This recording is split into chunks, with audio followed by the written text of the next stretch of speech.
Bonjour. Bon, ça y est, ce micro qui va me lâcher au sens physique du terme. Voilà. Bonjour tout le monde, je me présente, Marie-Andrée Lamontagne. Je dirige la programmation du Festival littéraire international Métropolis Bleu. Et cet après-midi, nous sommes réunis pour un événement double, en fait, d'où ma question de tout à l'heure, si tous les acteurs de l'événement étaient présents dans la salle. Parce que la première alors c'est double, c'est 2 remises de prix. C'est toujours agréable de remettre des prix à des auteurs, surtout quand c'est mérité, mais c'est mérité. Donc, dans la première partie, il y aura le prix Nouvel apport Métropolis Bleu, Conseil des arts de Montréal. Et puis après, on va enchaîner assez rapidement sur le prix Avenir et Société Métropolis Bleu à Guy Delisle et le prix du Conseil des arts de Montréal. J'essaie de garder un petit suspense, là. Je vous donnerai le nom dans un instant. Donc, ce prix a été créé, le prix Nouvel apport Métropolis Bleu, Conseil des arts de Montréal. Il a été créé en 2016 et il vise à donner un coup de projecteur sur des voies littéraires nouvelles issues de l'immigration et vivant à Montréal. Donc, il est remis sur décision du jury et les membres du jury, d'un jury tournant, parce qu'un jury qui est toujours sur place, il finit par être corrompu, n'est-ce pas? Nous savons. Alors, un jury tournant.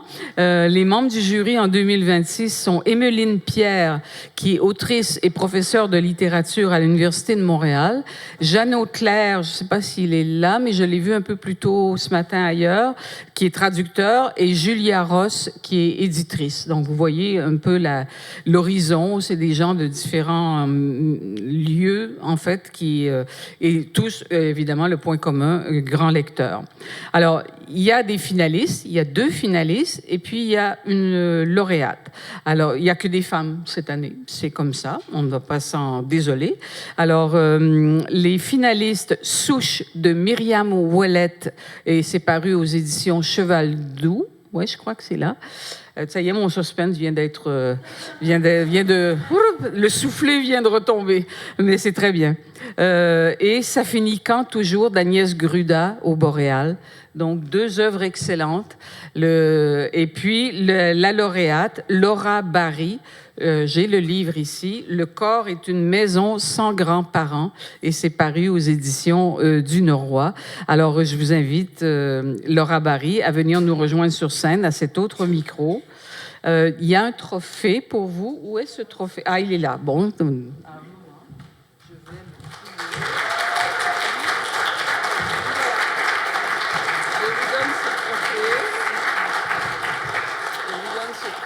On va parler au micro, je vais prendre le micro. Alors, ce prix s'accompagne, il y a un trophée qui est magnifique, n'est-ce pas? Non, mais c'est vrai, je le dis sans blague, c'est une œuvre d'art. Et donc ça, c'est la trace tangible. La trace tout aussi tangible, mais éphémère, c'est une bourse de 5 000 $ qui est donnée au lauréat ou à la lauréate. Et puis, je dis éphémère parce qu'on peut imaginer que l'argent passe, évidemment, et les trophées restent, et les livres restent. Alors, je voudrais savoir de vous, Laura Barry, je vais vous présenter très brièvement. Vous êtes originaire d'Argentine, vous êtes établie à Montréal depuis plusieurs années, et ce livre de poèmes, Le corps est une maison sans grands-parents, n'est-ce pas que c'est un titre magnifique? C'est paru aux éditions du Norrois. Vous l'avez écrit en français. C'est votre premier livre. Vous venez du cinéma. Vous avez réalisé 3 films d'auteur présentés dans plusieurs festivals. Je donne les titres. Antoine en 2009, Ariel en 2013 et Frima en 2017. Et votre travail artistique fait converger par l'écriture, le dessin et le cinéma des thématiques liées à l'identité, la santé mentale et l'éducation. Alors, d'abord, quelques mots sur... je vous invite à vous approcher du micro. C'est ça, je fais les mots maintenant? Oui, mais non, ici, sur ce micro qui est là. Mes mots commencent par un ciné-poème. Ah, j'ignorais ça. Ah, bah, très bien. Bah, alors, allons-y pour le ciné-poème. Moi, j'aime bien être surprise. Comme ça, c'est très bien. J'adore ça. Dans un festival littéraire, c'est la moindre des choses.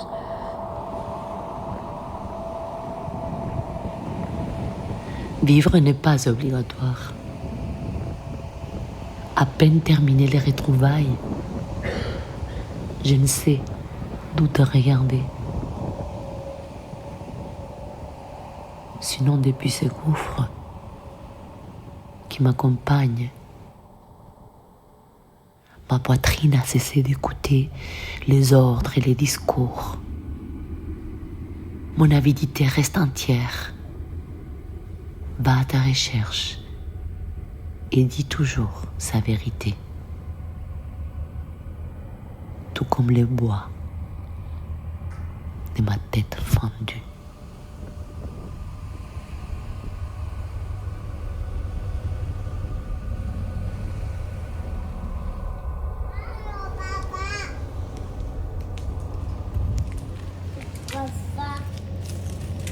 Un sac noir de plastique épais me regarde devant le mur bleuâtre. Je l'ouvre paisiblement.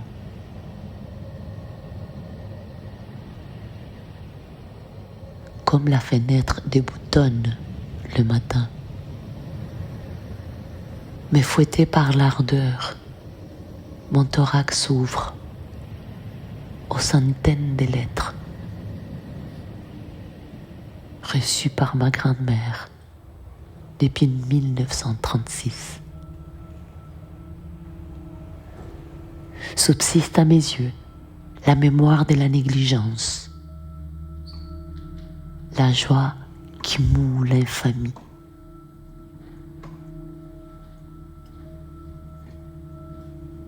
Et le merveilleux ciel de cette pièce.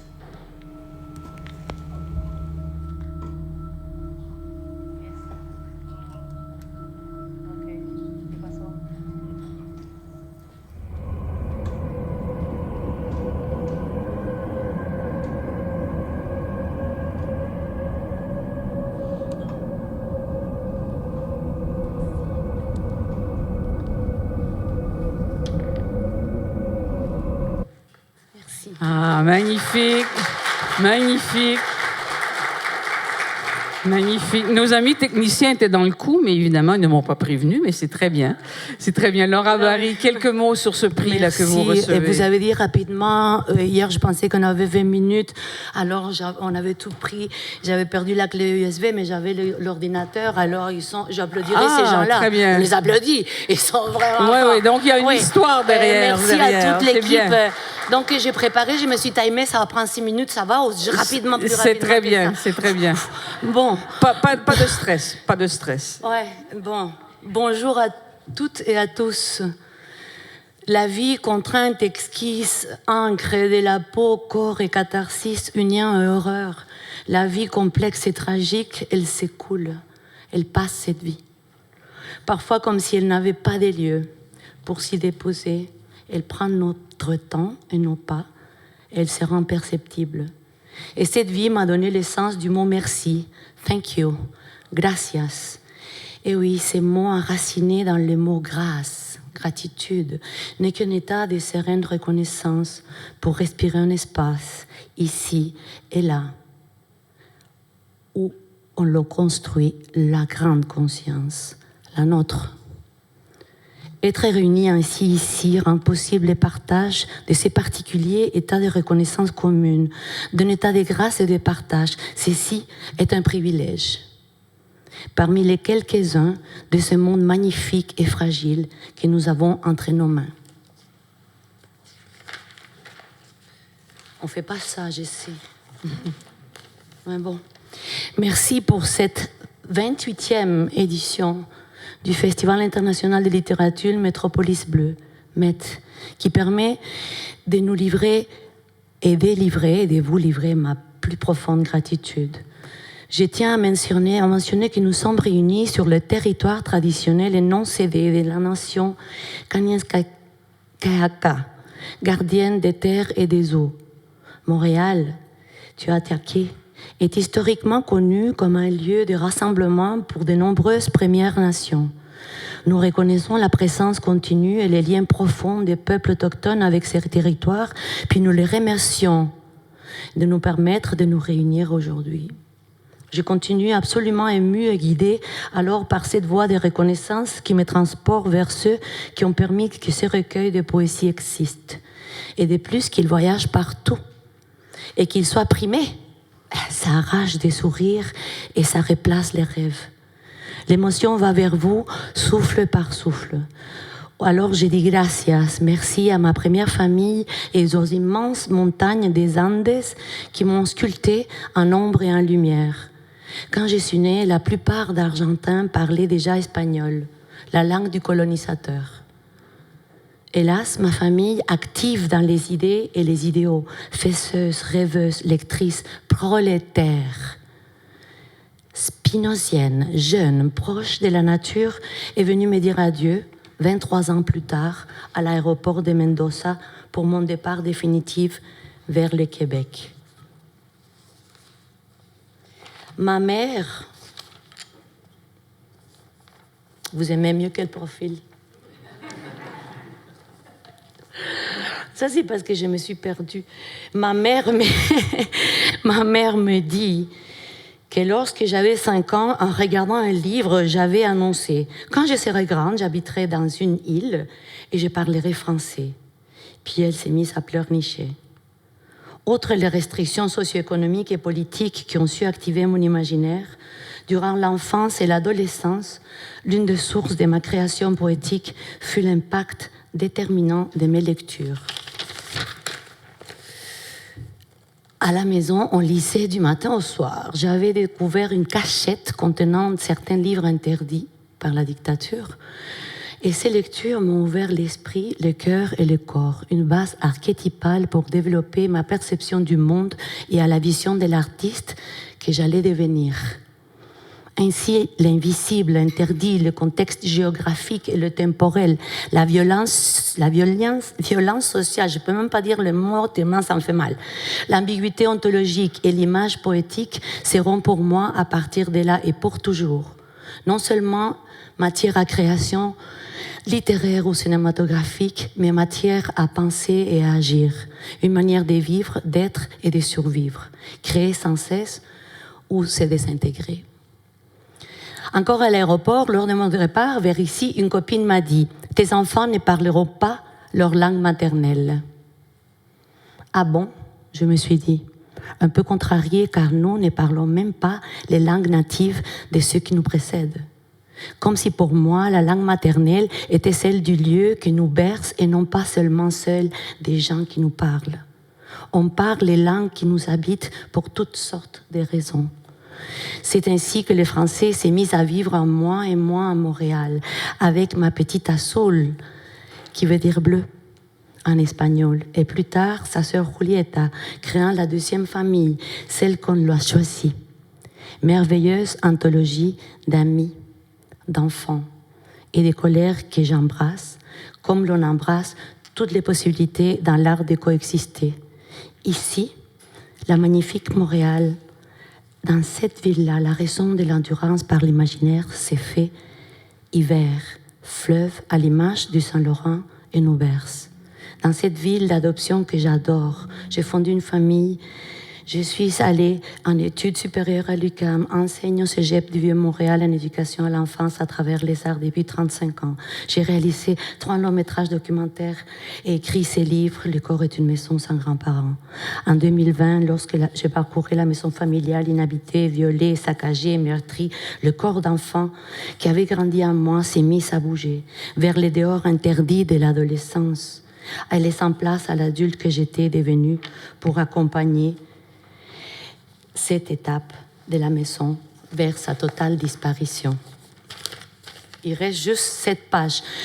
Ce contexte déchirant devient fertile et fait sortir de moi les 112 poèmes de ces livres, tous en français.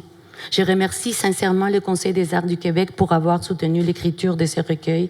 Je remercie aussi l'incroyable écrivaine Geneviève Létard qui fut mon menteur et copine. Merci à la merveilleuse Mélissa La Bonté des éditions du Noroît qui m'a enseigné la force tranquille du temps et du poème, accompagnée par ses complices Charlotte Franqueur et Maude Gauthier, 3 femmes que j'admire par leur fabuleux travail qu'elles font. Sincèrement, merci pour votre magie. Merci également à mes très chers libraires de la librairie Gallimard pour leur complicité, leur soutien, leur patience et leurs conseils depuis de longues années. Finalement, je tiens à remercier avec toute l'emphase qui m'est possible le Festival métropolitain Blumet et le Conseil des arts de Montréal pour m'avoir octroyé ces prix de nouvel apport culturel, ces prix si uniques destinés aux voix littéraires issues de l'immigration qui enrichissent la littérature montréalaise. Mais quel dialogue amoureux je vis avec cette ville, ces gens et ces institutions. J'insiste, c'est certain que malgré le fait que l'état politique de la culture est marqué par une fragmentation géopolitique, des contraintes budgétaires accrues et par une bataille pour la souveraineté numérique, les institutions culturelles québécoises maintiennent des investissements importants pour la culture et les patrimoines comme une réponse transcendante à la crise actuelle. L'Écor est une maison sans grands-parents, propose un séjour dans un monde qui synchronise passé et présent. Autre pour les questionner, ce sera pour faire face aux fluctuations de l'expérience humaine à travers le temps, l'espace et la mémoire. Un univers irréel qui trouve un sens dans le monde réel et vice-versa. Évoquer ainsi les expériences vécues par un enfant des classes moyennes pauvres, soit en démocratie ou en hégémonie, donne un sens à mes choix de femmes en constante exode. Car la réalité a très peu changé, voire elle a empiré avec le temps.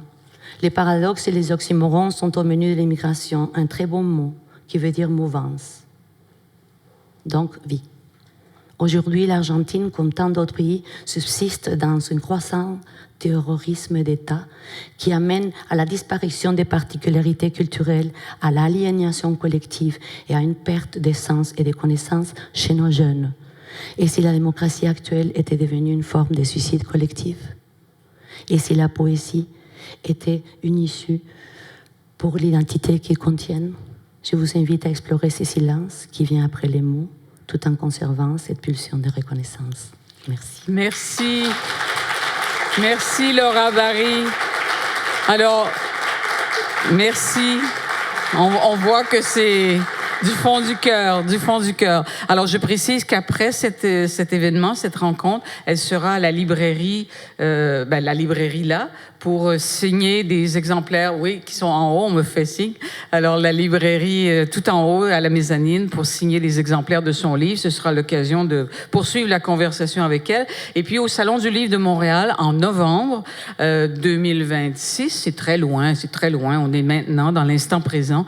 Elle va aussi, dans le cadre de la vitrine Métropolis Bleu au Salon du Livre de Montréal, qui est notre partenaire, il y aura un événement qu'on va concocter avec elle à ce moment-là au Salon du Livre. Donc, Le Corps est une maison sans grands-parents aux éditions Le Norrois. Notez bien. Alors maintenant, le prix, il y a 2 prix, j'ai dit. Donc, c'est le prix Métropolis Bleu, Avenir et Société. C'est remis, je vous dis 2 mots sur le prix, c'est remis à un créateur qui participe à l'élaboration d'un avenir meilleur pour nos sociétés, rien de moins, en raison de la réflexion suscitée par son œuvre, jointe à ses qualités esthétiques, à l'œuvre et non pas au créateur, ainsi que son rayonnement auprès de divers publics.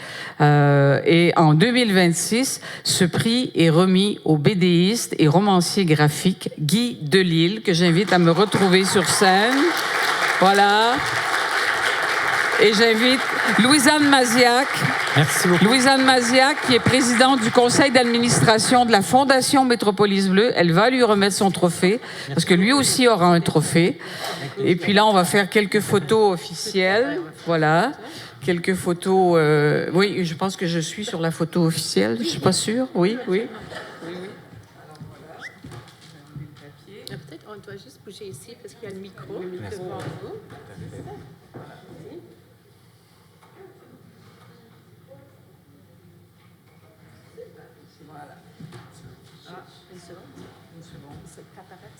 Une fraction de seconde.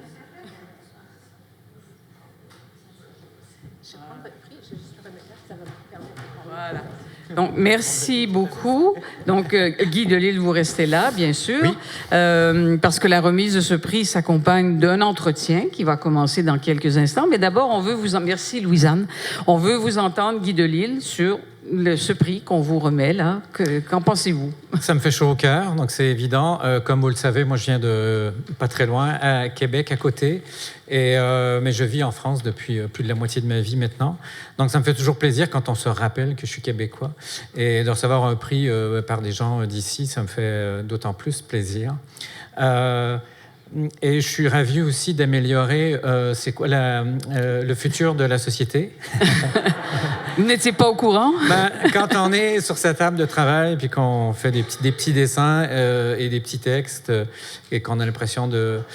Il y a un côté pédagogique dans la bande dessinée, donc ça me va très, très bien. Je l'ai vraiment utilisé, j'en ai profité. Il y a un côté humoristique qui est depuis toujours dans la bande dessinée, qui existe là, que j'ai aussi utilisé. Et le fait de les mélanger tous les deux et d'expliquer des choses sur des bouts de monde, sur des bouts de vie que j'ai pu croiser et que je peux mettre en image...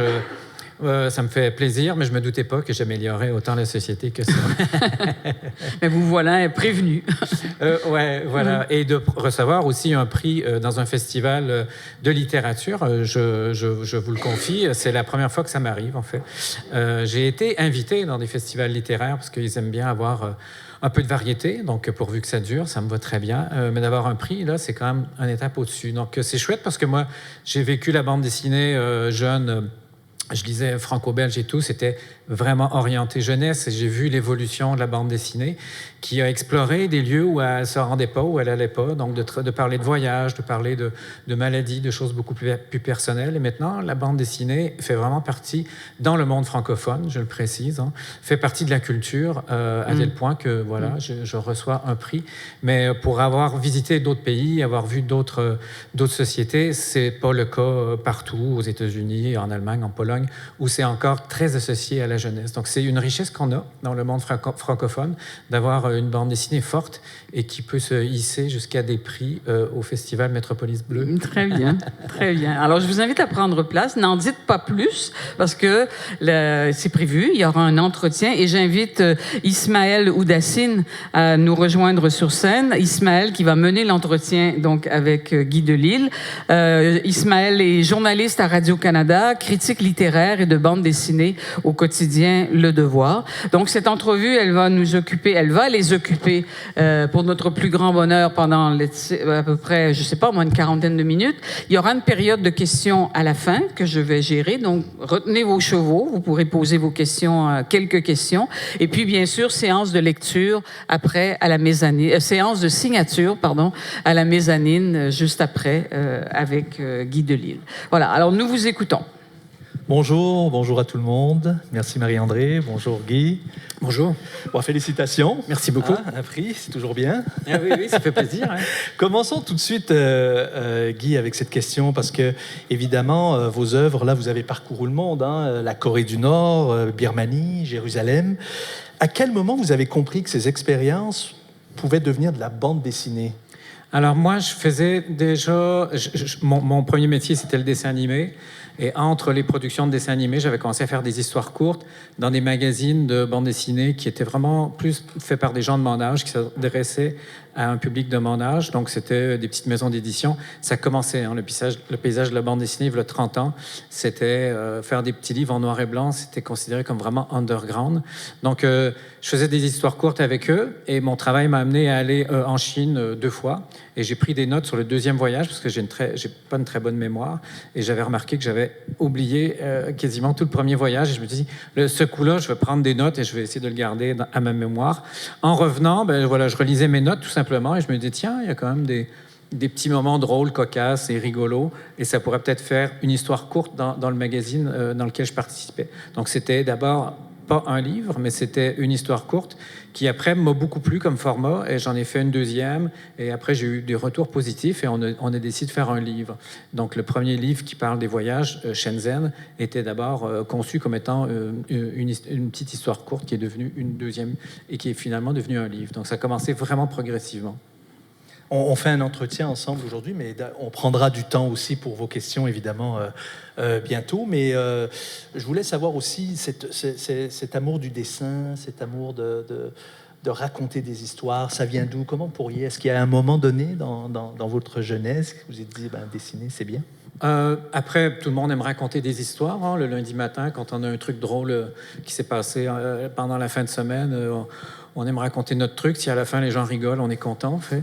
Et là, ça m'a toujours assez fasciné, la narration, comment bien raconter une histoire, comment arrive à le faire les gens de la presse, les stand-up comédiens, dans la littérature aussi. C'est très varié quand même, toutes les formes de narration qu'on a qui sont alentour de nous. Et moi, je lisais des bandes dessinées jeunes, tout ce qui était franco-belge, ça me passionnait.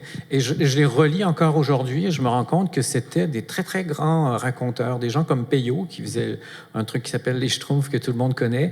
Mais quand on relit le Cosmo Schtroumpf ou le Schtroumpfissime, ça paraît... Et c'était vraiment... scénaristiquement, c'est vraiment solide. Pareil pour Goscinny, évidemment, qui faisait tous les Lucky Luke avec Maurice. C'est vraiment des chefs-d'œuvre de narration. Donc moi, je me suis beaucoup inspiré de ça. Et jeune, je me disais, comme beaucoup de jeunes, j'aimerais faire de la bande dessinée. Je l'ai un peu oublié quand j'ai travaillé dans le dessin animé en me disant, bon voilà, il faut que je gagne ma vie. Faire de la bande dessinée, ça me paraissait impossible, ou en tout cas, ça venait même pas à mon esprit. Mais ça s'est fait de façon progressive. À un moment, je me suis dit, c'est vrai que j'avais envie de faire de la bande dessinée. Et ça, c'est arrivé en histoire courte et après en livre, petit à petit. Est-ce que vous considériez comme un lecteur assidu de bande dessinée? On a tous lu des Tintins. Oui, mais à l'époque, être assidu, c'est assez drôle. C'était à l'anniversaire, on avait une bande dessinée. Et j'arrivais à suivre. Moi, je lisais beaucoup Les Philémons de Fred, qui était assez à part dans le monde de la bande dessinée. À l'époque, c'était très artistique, très créatif quand même. Et donc, j'avais mon Fred à chaque anniversaire. Mais la production était tellement moindre qu'aujourd'hui, qu'on arrivait à suivre ce qui se passait.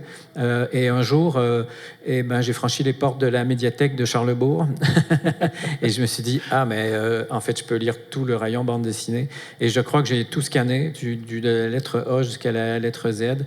J'ai tout lu ce qu'il y avait dans les rayons. Et là, tout à coup, je me suis rendu compte que aujourd'hui, ce qu'il y a en bande dessinée, c'est ça. Et ça m'a donné vraiment une bonne base pour après avoir artistiquement un bon ressenti sur tout ce qui se faisait dans la bande dessinée. Donc, merci aux médiathèques.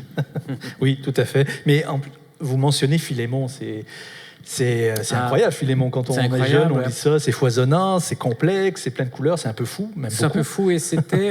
lui, je pense qu'il était d'origine grecque, Fred. Et Philémon... c'est à part dans la bande dessinée. Et je l'ai fait lire à ma fille, qui a beaucoup aimé. Mais aujourd'hui, il est un peu oublié. On le relit pas comme on relit Astérix, Tintin et tout ça. Et je trouve ça dommage, parce que pour moi, c'était vraiment une imagination particulière. Il était vraiment le seul à proposer quelque chose comme ça. On dit souvent, là on est loin de Philémon, parce que chez vous, on parle souvent de BD du réel. Ouais. Vous êtes un observateur du réel, un observateur assidu du réel. Mais vous ne vous dites pas non plus journaliste. Quand vous nous faites des œuvres, on est évidemment avec vous, on suit des situations réelles dans des contrées. Je veux dire, il n'y a pas grand monde qui allait en Corée du Nord, là. Je veux dire, parmi les gens dans le monde, vous êtes peut-être l'un qui se compte dans les doigts de la main. Donc, quand même, il y a ce souci-là de rapporter du réel, mais en même temps, vous ne voulez pas faire du journaliste. Expliquez-nous un peu, c'est quoi ce travail-là? Moi, c'est le quotidien, c'est d'observer les choses qui sont alentour de moi. Donc, j'ai fait les enfants, les pays où j'étais. J'aime bien le décalage culturel quand on arrive dans un pays, quel qu'il soit, et de voir que, tiens, ici, on fait plutôt ça comme ça. Je trouve ça chouette. J'en prends des notes et des fois, j'ai la faiblesse de croire que ça peut intéresser d'autres gens. Il y a un côté, après, dans la bande dessinée, des fois, qui est plutôt pédagogique ou explicatif. Et là, ça recoupe peut-être un peu quelque chose de journalistique. Mais moi, j'ai pas une approche journalistique dans le sens que, je suis en Birmanie, il faut que je couvre une information. En fait, c'est même l'inverse. Je me balade les mains dans les poches et s'il y a un truc qui me tombe dessus, je vais prendre des notes. Donc, c'est vraiment le journalisme tranquille. Et j'aime bien parler aussi du quotidien parce que, il y a ma fenêtre qui est cassée. On est en Cisjordanie. Je vais chez les garagistes arabes et ils m'expliquent qu'ils remplacent les vitres des voitures aux colons qui viennent chez les garages arabes pour des vitres en plastique parce que c'est plus solide vu qu'ils se font tirer des cailloux par les gens qui habitent là-bas. Donc, je trouve ça extrêmement exotique, intéressant et ça parle du monde que je vois moi et qui explique aussi toute la situation qui est complexe. Et après, quand il faut l'expliquer, je relis des sources et je m'informe pour pas raconter des bêtises. Mais c'est peut-être juste là où ça se croise avec le journaliste. Sinon, moi, j'ai l'impression d'écrire franchement des cartes postales que j'envoie à ma famille pour leur dire, mon année en Birmanie, c'était comme ça, avec les enfants, avec un peu tout, et dedans, des explications. Aujourd'hui, vous vivez en France. Ouais. Est-ce que vous avez la nostalgie des lieux que vous avez visités? Par exemple, la Corée du Nord, est-ce que vous y pensez à la Corée du Nord? Dire, j'y retournerai peut-être? Ou la Birmanie, par exemple? Ou La Chine? Birmanie, j'aimerais bien. Bon, c'est particulier pour chaque pays. Alors, la Corée du Nord, j'y retournerai jamais. Jamais, parce qu'en fait, eux, tu sais, il y avait cet Américain qu'ils ont libéré. Lui, il avait arraché, ou en tout cas, il avait pris des affiches de propagande nord-coréenne qui sont très jolies. En fait, c'est le genre de conneries qu'on aurait pu faire là-bas. On était trois sur la production et le soir, on faisait quand même pas mal de bêtises. Et ils sont très jolis. On se dit, tiens, et donc lui, il en a pris une, cet Américain. Il a été emprisonné pour je sais pas trop quoi. Et ils l'ont libéré 2 semaines avant qu'il meure parce qu'il était extrêmement malade. Et ils ont dit, finalement, on le libère. Il est mort quasiment sur le tarmac en arrivant aux États-Unis. Donc voilà, ils ont ce genre de procédé. Et je crois qu'ils sont pas très contents du livre parce que je donne pas une image positive du pays, mais bon, moi je fais mes livres de la façon la plus honnête possible. Et ce que j'ai vu, je l'ai mis dans le livre et c'est pas, non, je pense pas que je vais retourner là-bas. Pour la Birmanie, oui, il y avait un festival de BD qui s'était ouvert pendant la courte période où la junte a permis que la démocratie reprenne racine. Il y a eu un festival de BD, mais j'ai pas pu y aller. Je me dis l'année prochaine avec plaisir et tout. J'ai été traduit en birman, donc ça me fait extrêmement plaisir. Et j'étais best-seller numéro 1. Alors, ils prennent la bande dessinée en français, ils la photocopient, et hop, ils la traduisent, l'achat de droit, peut-être pas. Mais il y a eu la gentillesse de m'envoyer quand même 1 ou 2 copies que j'ai en birman. Ouais. Alors, je pense que ça se vend 50 centimes, donc à peu près 70 cents. Donc, c'est pas cher. Pas cher. Et là-bas, oui, j'y retournerai avec plaisir. Quel beau pays, les gens sont adorables. Après, Jérusalem, j'y suis retourné. Il y avait eu un festival à Ramallah de bande dessinée, donc j'étais allé. Et puis, après les autres, c'est beaucoup plus... La Chine, j'y suis retourné. Il y a 2 mois, j'étais invité pour la francophonie. J'étais à Hong Kong et on en a profité pour faire une petite tournée avec l'Alliance française et la Maison du Québec là-bas. Donc, toute la francophonie s'était mis ensemble pour me payer un voyage et rayonner et améliorer la société et le monde complet. Et j'ai fait Canton et après on s'est arrêté à Shenzhen. Donc j'ai revu Shenzhen 30 ans après, qui est une autre ville complètement. J'ai rien reconnu et c'est juste c'est plus gros que Hong Kong. Donc c'est très impressionnant. Ça vous a fait penser quoi quand vous avez vu cette transformation radicale en quelques décennies comme ça? Ben, je le savais, on me l'avait raconté, on me l'avait dit, c'était chouette d'y retourner, mais j'avais l'impression d'arriver dans un autre endroit complètement. J'ai rien. De toute façon, j'avais pas beaucoup de mémoire. J'avais dessiné tout sans avoir beaucoup d'images, ce qui fait que visuellement, j'avais pas beaucoup d'informations. Donc, j'ai vu une ville qui était pour moi complètement nouvelle. Si je connaissais le quartier ou la rue où j'étais, ça aurait été curieux d'y aller. Mais déjà, quand j'étais à Shenzhen, il y avait au bout de 2 mois, la rue où j'allais manger des nouilles, tout ça avait été évacué. Puis il y avait déjà 1 ou 2 étages de construits, de bâtiments qui allaient en avoir 30. Donc déjà, pendant l'espace de temps où j'étais, très court, ça avait déjà été transformé. Donc 30 ans après... Ouais.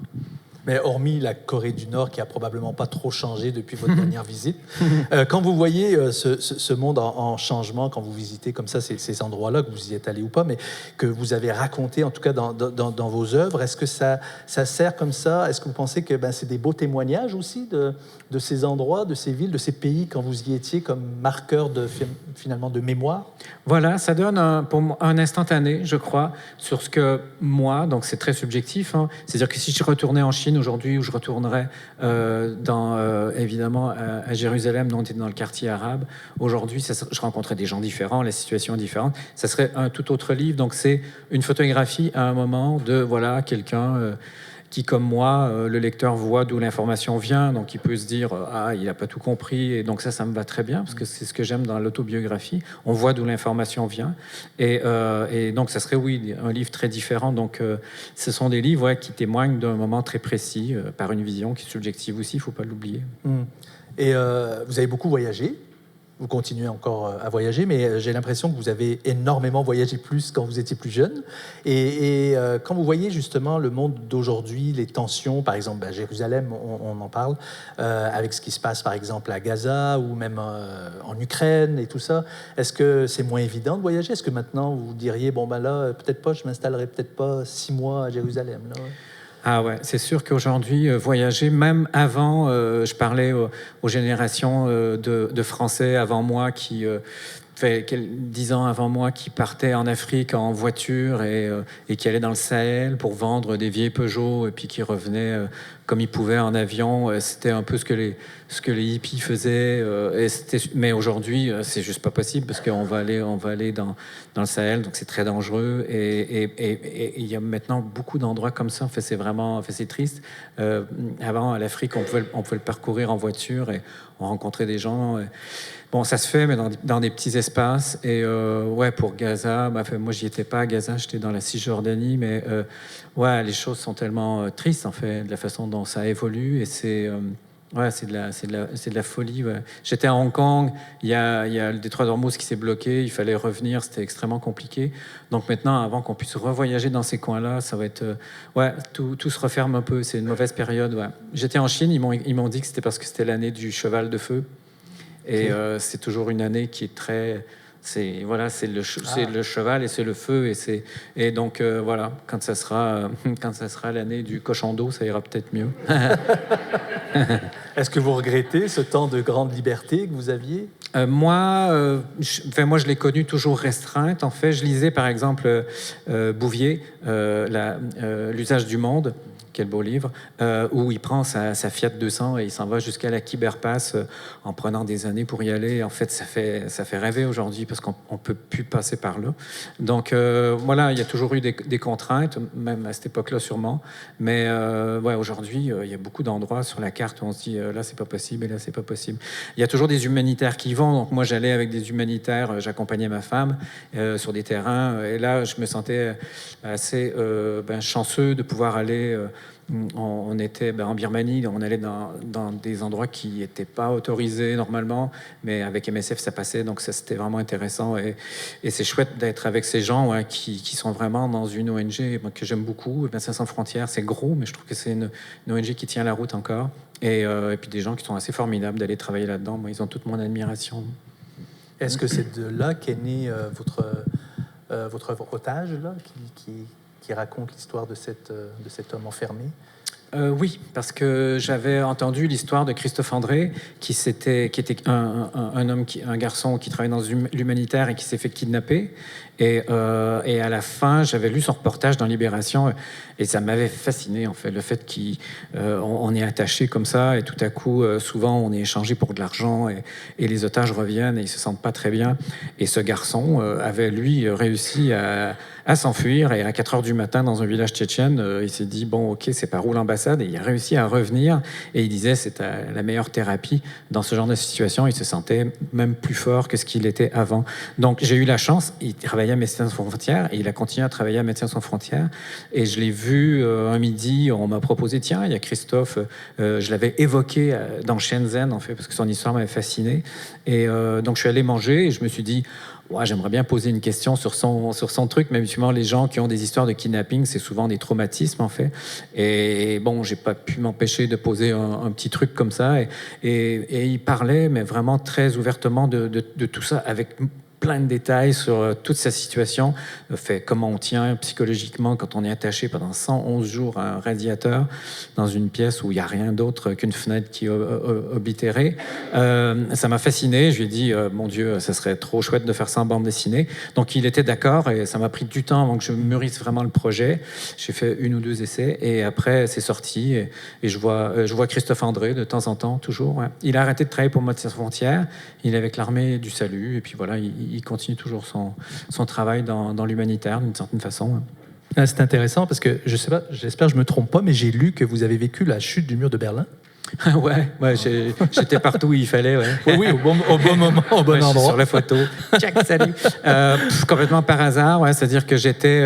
mais même que je travaillais ici à Montréal, à Ciné Group, qui est juste à côté de Radio-Canada, et on travaillait avec une équipe qui était de Zagreb. Et tout à coup, le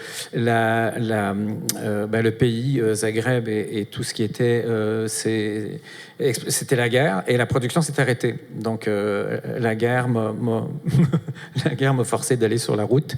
Et donc la production s'est arrêtée. Je me dis, tiens, je vais aller voir les vieux pays, comme font pas mal tous les Québécois, avec, dans l'idée de travailler sur place, parce que je savais qu'il y avait des studios, mais c'était impossible de les contacter d'ici.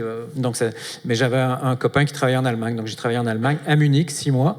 Et on pouvait, comme ça, aller dans l'Europe et travailler. Moi, le tourisme, ça m'intéressait vraiment pas du tout à cet âge-là.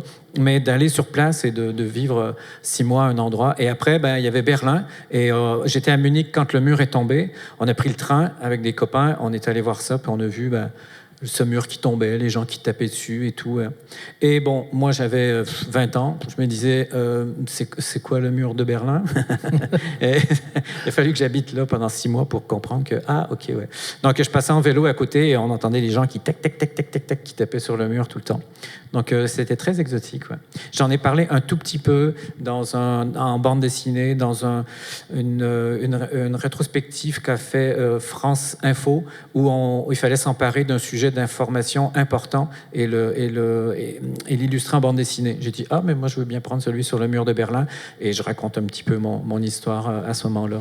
C'est intéressant, cette grande histoire avec un grand H, là, quand on voit, vous vivez en France, et quand on voit justement maintenant le retour des guerres au cœur de l'Europe, par exemple. Comment vous... Il y a aussi le Brexit. Moi, j'ai suivi ça de près. Oui. Et quand on est en Europe, on se disait, c'est fou, ils vont pas voter contre l'Europe. Et oui, pourtant, en dépit du bon sens, ils l'ont fait. Et j'ai suivi ça de près. J'ai trouvé ça vraiment fou. Et on voyait derrière la manipulation, avec... et c'est encore tellement présent aujourd'hui. On voit comment les informations russes sont manipulées pour justement... ce que les Russes pensent de la guerre en Ukraine, c'est en dépit de toute logique, c'est incroyable. Donc ça joue encore beaucoup, et même aujourd'hui, on l'utilise aux États-Unis avec ce que raconte Trump tous les jours. Donc c'était fascinant de voir comment ça avait influencé le vote du Brexit d'abord. Ouais. Et quand on est en Europe, on se dit, l'Ukraine, l'Europe est en guerre comme en 39-45, parce qu'ils sont là à coups de mortier. Maintenant, c'est des drones. C'est un peu plus moderne, mais ça a commencé à coups de mortier avec des chars d'assaut et tout. Et c'était vraiment une drôle d'ambiance, surtout qu'on côtoie des gens qui sont beaucoup plus âgés, et on se dit, eux, ils l'ont vécu de vrai, en fait, d'avoir été obligés de fuir en France et tout. Donc, ça avait un poids en France qui était intéressant à observer. Ouais. Bon, de loin, mais moi, j'avais eu une traduction en ukrainien, et il y a eu le Covid qui m'a empêché d'aller à Kiev, et moi, j'étais partant à fond. Et après, on a dit, après le Covid, go. Et après le Covid, non, pas go, pantoute. Donc, et ça a éclaté, et puis voilà, c'était parti. Et là, peut-être un jour, j'espère. On parle de choses évidemment sérieuses et graves, mais l'humour est très important dans vos œuvres. Vous abordez des thèmes très sérieux, mais l'humour reste quand même un outil important dans votre travail. Pourquoi ça ? Je ne saurais pas faire autrement, en fait. L'humour, comme là, quand je raconte mes histoires, même quand c'est la guerre de l'Ukraine, j'arrive à faire un peu d'humour là-dessus.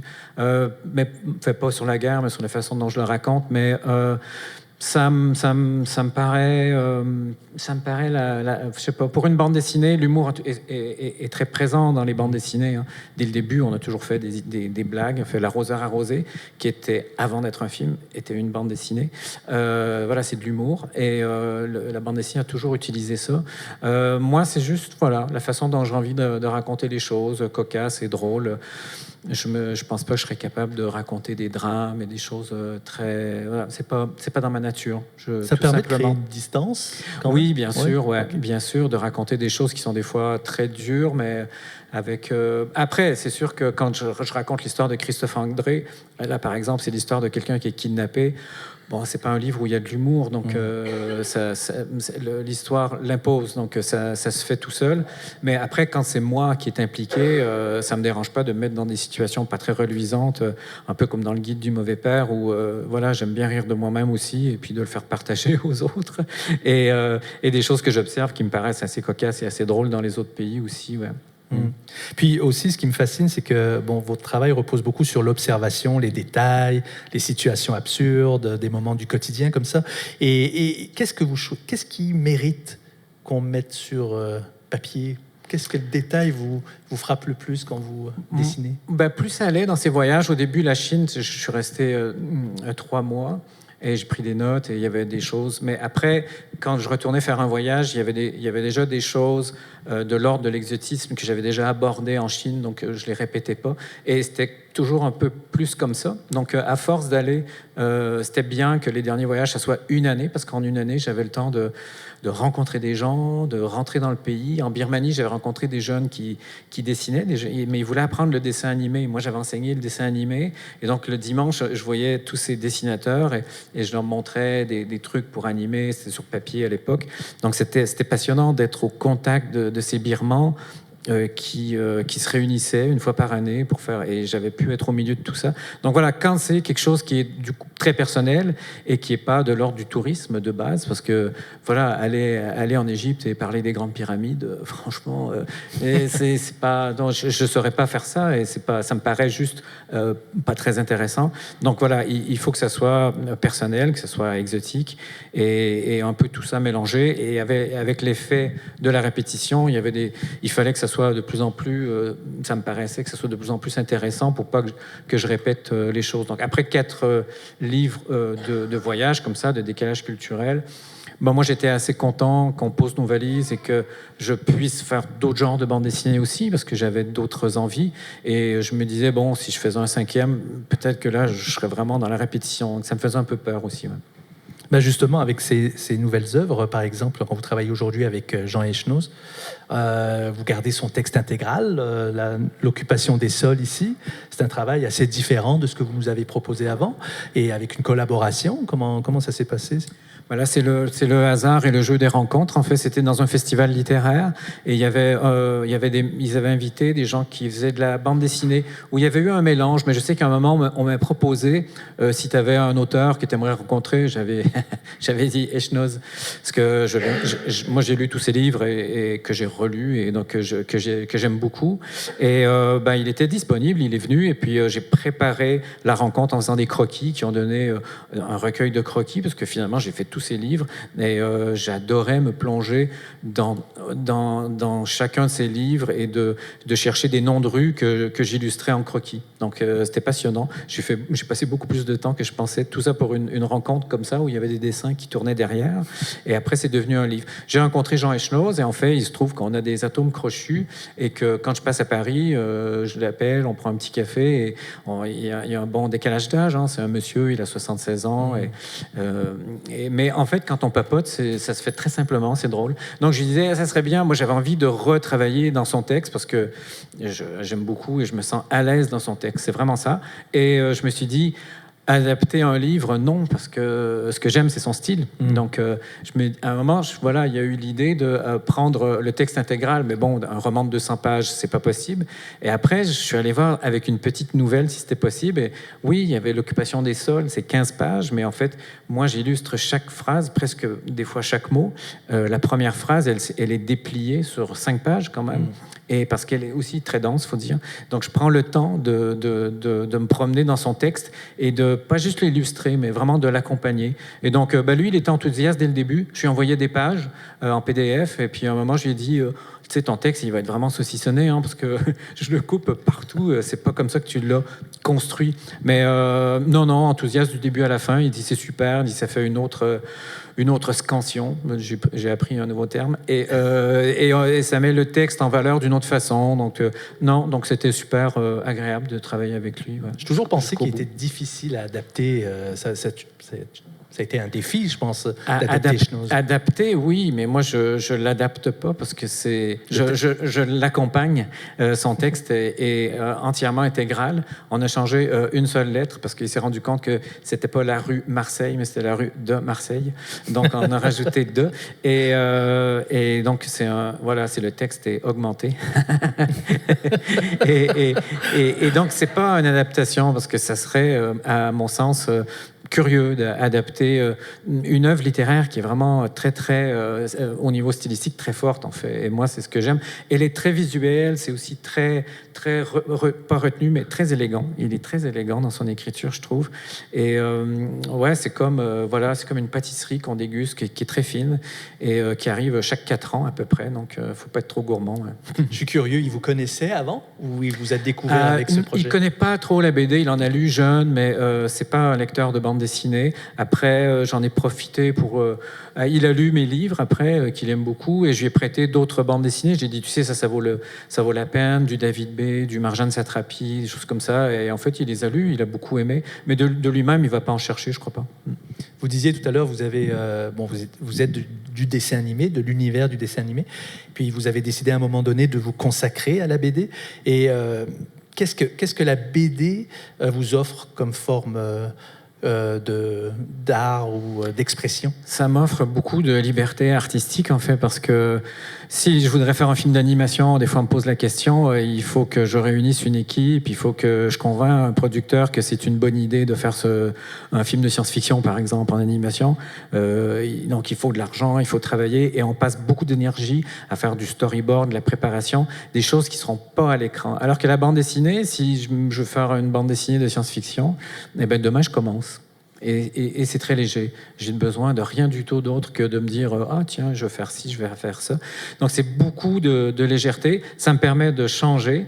Quand je pense qu'il y a des auteurs comme Maurice qui ont passé toute leur vie à faire Lucky Luke, je me dis c'est dommage qu'il n'y a pas exploré d'autres choses. Aujourd'hui, je crois qu'il ne s'empêcherait pas de le faire. Mais avec accompagner Jean Echenoz, voilà, c'est quelque chose de très différent. De faire une biographie de Édouard Muybridge, donc encore une autre forme. Donc oui, ça me donne beaucoup de liberté, et ça, c'est chouette. Ben justement, un mot pour une fraction de seconde. Ça, c'est une biographie. Quand je l'ai lu, je veux dire, je connaissais pas cet individu-là, mais pourtant, c'est un pionnier du cinéma. Pionnier du cinéma. Et beaucoup de pionniers du cinéma et de la photographie ont été oubliés. Et moi, en fait, c'est en lisant les livres de Jean Echenoz, il a fait 3 biographies qui sont absolument géniales. Une sur Zatopek, le coureur, une sur Tesla, et l'autre, c'est sur Satie. Non, c'est pas Satie, non, c'est celui qui a fait le boléro de Ravel.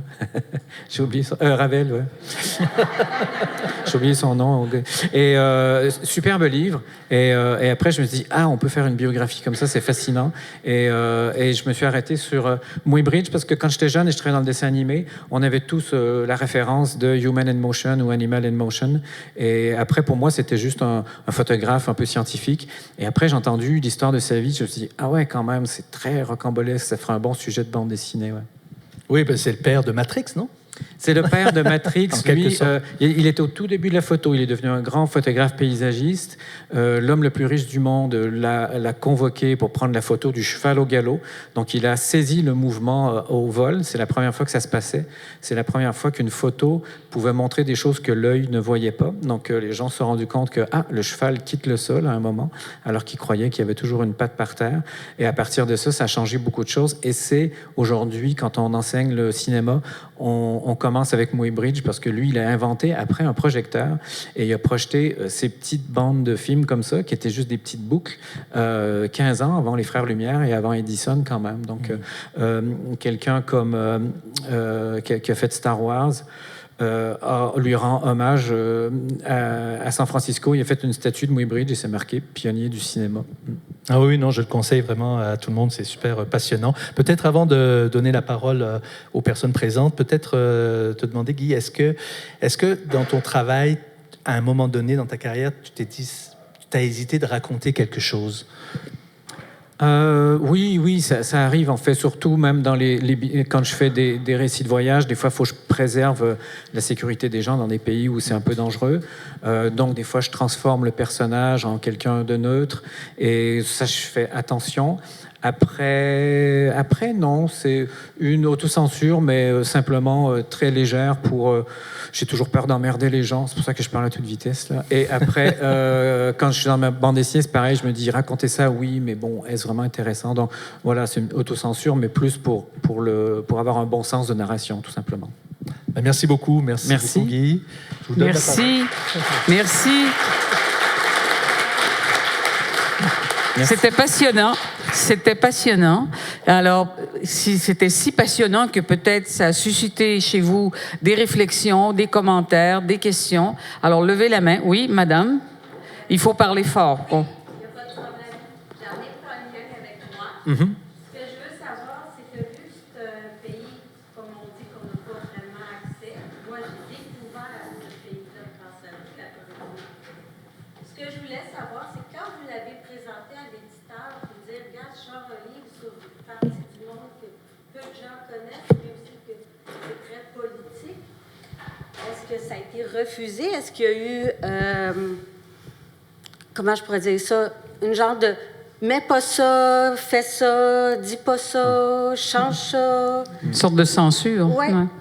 Non, la façon dont ça s'est passé, c'est que je suis revenu de Corée du Nord et je m'étais dit, on va voir si je fais un livre. Et je racontais aux gens la première journée où on me donne des fleurs et je dois les déposer sur les pieds de la statue de 25 mètres de haut de Kim Jong-il et je dois payer mon respect, comme on dit en anglais. Et alors que je me penchais, je me disais, ouais, mon Dieu, qu'est-ce qu'il faut pas faire pour gagner sa vie? Et je prenais des notes et je me dis, ouais, ça risque d'être un livre assez drôle. Donc, en revenant, je relisais mes notes et j'ai commencé à faire un livre. Et ma compagne a dit, ben, maintenant que tu veux travailler juste sur des longues bandes dessinées, parce que je m'étais dit, je vais essayer de faire que de la bande dessinée, je vais faire une grande mission. Donc, je l'ai suivi dans la première mission, avec laquelle j'ai pas fait de livre. Donc, en fait, tout Pyongyang, je l'ai dessiné à Addis Abeba, en Éthiopie, où elle a travaillé pendant une année. On n'avait pas d'enfants. Et moi, j'ai travaillé toute l'année. Et je me disais, ben, c'est parfait parce que j'ai pas de loyer à payer. Donc, c'était super. Je suis arrivé à l'éditeur et j'ai dit, voilà, j'y avais raconté que j'étais allé en Corée du Nord. Et il dit, ah, ce serait bien que tu fasses un livre dessus. Un petit éditeur indépendant. Et ce qui est arrivé, c'est que, donc, je suis arrivé et la BD était toute prête, toute finie, en fait. Donc, je n'étais pas payé. À l'époque, les 4 premiers livres que j'ai faits n'étaient pas payés en avance. C'était vraiment pour le plaisir d'être publié, de faire de la bande dessinée. Et normalement, j'avais raconté ça au studio pour lequel j'étais allé là-bas, studio d'animation. Ils m'ont dit, ah, mais attends, mais tu as une clause de confidentialité et tu n'es pas supposé de parler de ton séjour en Corée du Nord. Je dis, ah bon? Donc, on a plus ou moins lu ça avec l'éditeur, mais qui disait, ah, de toute façon, on s'en fout, on va quand même faire le livre. Donc, un vrai éditeur, non, mais tu sais, un éditeur qui aime le livre, qui dit, c'est important de le raconter. En gros, il s'est dit, même si on a un procès, ça va faire tellement de bruit que, franchement, ça vaudrait presque la peine qu'on ait un procès. Ou, tu sais, non, il s'est dit, on fait le livre. Et entre-temps, le studio a coulé, parce que c'est des systèmes où ça monte, ça redescend. Et après, bon, c'était plus dans une fois que c'était édité, c'était plus une question. Donc, c'était pas un problème. Donc, voilà comment ça s'est passé. Bien. Questions, commentaires, réactions? Oui, madame. Est-ce que vous êtes influencé ou avez été influencé par les mandats japonais qui ont pris le ressort? Donc, est-ce que tout le monde a compris? Est-ce que j'ai été influencé Est-ce que par vous avez... les mangas Ouais. et l'essor des mangas après la Deuxième Guerre mondiale? Moi, j'ai lu du manga. À un moment, j'en ai lu pas mal, ouais, parce que il y a de tout. Hein. Il y a du One Piece, il y a les grandes séries comme ça. Mes enfants ont lu ça. J'ai regardé ça de près, mais ça m'intéresse pas tellement, les trucs d'action comme ça. Mais après, il y a le manga indépendant, il y a des trucs Mizoguchi, Nonnonba, qui avait gagné le Grand Prix à Angoulême, qui est une bande dessinée magnifique. Nonnonba, c'est vraiment très, très beau. Je la recommande à tout le monde. C'est publié chez Cornelius. Et ouais, ça m'a influencé, en fait, pour certains trucs, parce que si j'ai fait un livre comme S'enfuir, avec une énorme pagination de 400 pages, c'est parce que j'ai lu des mangas qui sont comme ça, très épais, et dans lesquels on tourne la page, et en fait, il y a un rythme qui s'impose. Il y a une certaine vitesse, on ne peut pas dépasser une certaine vitesse. Et c'est le problème dans des petites bandes dessinées qui se lisent vite. Je me disais, je veux qu'on sente qu'on soit kidnappé, et même si on a envie de dire, allez, c'est quand est-ce qu'on va s'évader, ben, qu'on soit tout le temps coincé et qu'on peine à arriver au moment où on s'évade. Donc, c'est en fait en lisant des gros mangas que je me suis dit, ce rythme-là, ça correspondrait bien à ce que je voudrais avoir comme expérience de lecture avec une bande dessinée. Parce que contrairement au cinéma, ou si tu fais un film de 2 heures, bon, pour tout le monde, ça va être une expérience de 2 heures. Mais un livre, on peut le lire à full pin ou on peut lire très... Donc, ça dépend. Il y a des gens qui arrivent à lire des bandes dessinées en regardant le dessin, en lisant chaque texte. Moi, quand je suis un peu pris dans l'histoire, j'avance à toute vitesse et je tourne les pages. Donc, et après, je reviens, je regarde les dessins un peu plus lentement. Donc, il y a plusieurs façons de lire un roman ou une bande dessinée. Et je voulais justement éviter que ça soit lu trop vite d'une certaine façon. Bien, bien. Alors, écoutez, le festival, par définition, c'est un feu roulant d'activités. Donc, là, pour le moment, on va s'arrêter ici, mais monsieur et madame Barry vont monter à l'étage et vous pourrez poursuivre la conversation avec eux en faisant signer votre exemplaire et puis peut-être en acquérant d'autres livres qui les appartiennent. Merci à vous. Merci à vous, Ismaël Oudassine. Merci Guy Delisle. Et on retrouvera Guy Delisle demain dans d'autres activités. Cet après-midi aussi, consultez l'horaire. Il y a 3 salles où il se passe quelque chose. Alors, vous trouverez sûrement votre bonheur dans une de ces salles. Merci à nos amis techniciens qui ont rendu la chose possible. Et merci à vous, du public. Merci à vous. Et puis, le festival n'est pas terminé. Alors, on se revoit dans peu de temps, au moins à l'étage, dans un instant.